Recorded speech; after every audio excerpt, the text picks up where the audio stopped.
नमस्कार। आज हम एक बड़ी ही प्यारी और मजेदार बातचीत के बारे में जानने वाले हैं। ये बातचीत है एक माँ और बेटे के बीच। और टॉपिक है घर के लिए एक परफेक्ट बहू की तलाश। तो चलिए इस मासूमियत से भरी बातचीत में उतरते हैं और देखते हैं क्या होता है। तो भाई, एक परफेक्ट बहू में क्या क्या खूबियां होनी चाहिए? मन में कई पारंपरिक जवाब आ रहे होंगे, है ना?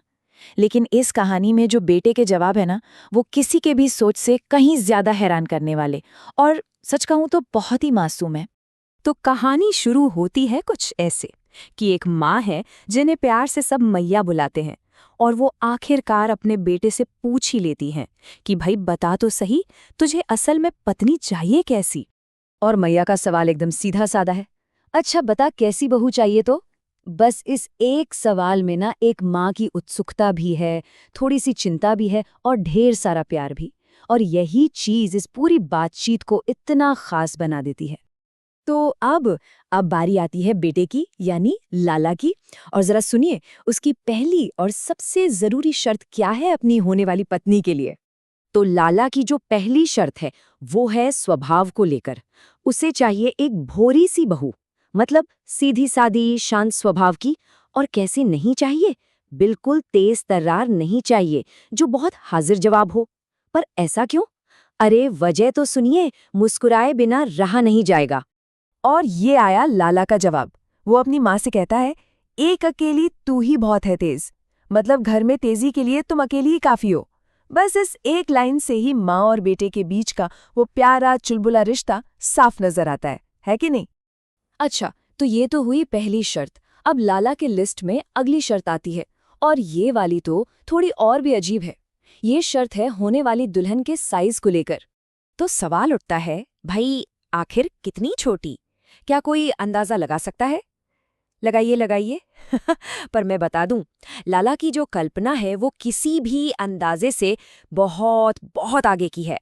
तो सुनिए जरा, वो कहता है, इतनी छोटी लइयो कि मैं जेब में धर के गैया चरावे जाया करूं।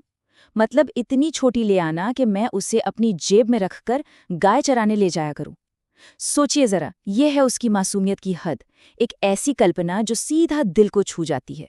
ठीक है, तो साइज तो तय हो गया, पर इस नन्ही सी दुल्हन की सूरत कैसी हो, उसका स्वभाव कैसा हो? भाई लाला की कल्पना में ना इसकी भी तस्वीर एकदम साफ है। तो देखिए, उसे दो खास चीजें चाहिए। एक तो तोते जैसी नाक, और दूसरा बड़ी बड़ी आंखें। है ना एक सुंदर सी तस्वीर उसकी कल्पना में। और व्यवहार की बात करें तो लाला की कल्पना में एक परफेक्ट बहू वो है जो अपनी सास को, यानी उसकी मैया को, देखते ही सम्मान में झट से घूंघट कर ले और फिर एक प्यारी सी मुस्कान दे दे। ये ख्याल कहीं ना कहीं हमें उस दौर की याद दिलाता है जहां सादगी और सम्मान की बहुत अहमियत थी। अब ये सब सुनकर मैया भी सोच में पड़ गईं कि भाई आखिर उसके लाला के मन में ये सब बातें आ कहाँ से रही हैं, इतनी डिटेल्स। तो चलिए अब वक्त आ गया है इस रहस्य से पर्दा उठाने का। तो मैया हैरान होकर पूछती है, वारे लाला, कौन सिखावे ते ये सब बात? मतलब कौन सिखाता है तुझे ये सब? और उनके इस सवाल में हैरानी तो है ही, साथ में बेटे के लिए जो दुलार है वो भी साफ झलकता है। और अब आता है इस पूरी बातचीत का सबसे मजेदार मोड़।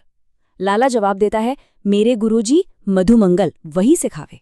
जी हाँ, तो ये सारे अनोखे विचार किसी बड़े ज्ञानी महात्मा के नहीं हैं, बल्कि ये ज्ञान तो उसके दोस्त मधुमंगल से मिल रहा है।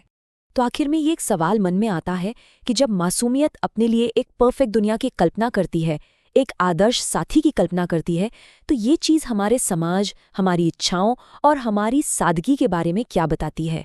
ये एक सोचने वाली बात है ना?